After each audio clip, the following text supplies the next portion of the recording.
కుమారే ఇప్పుడు పాపన్న ఓడెనాగు పగబట్టాను సాధిస్తాను. పాపన్న నీకు పుణ్యం ఉంటుంది, నీకు పుణ్యం ఉంటుంది పాప. నా పెద్ద కుమార్ నా దగ్గర చేర్చి పాపన్న, నీకు దయ ఉంటుంది.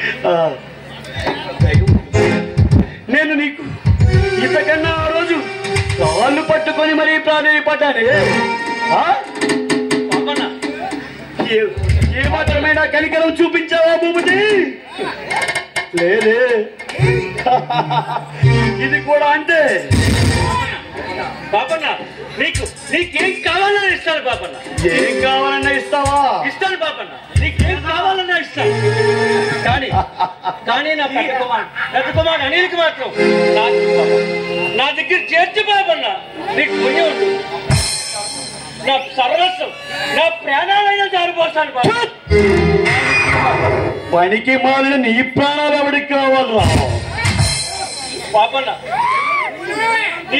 నీకేం కావాలన్నా కోరుకో పాపన్న. ఏం కావాలన్నా ఇస్తావా? అవును పాపన్న. సింగన్నా నా ఏం కావాలన్నా ఇస్తాను. సర్వస్వం, నా ఏవదాస్తిని కూడా ఇస్తాను పాపన్న. నా పెద్ద కుమారుడు మాత్రం నాకు అప్పచెప్పు పాపన్న.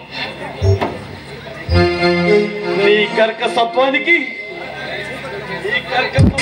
భలే స్వర్గం చేరిన నా భార్య కావాలి పాపన్న.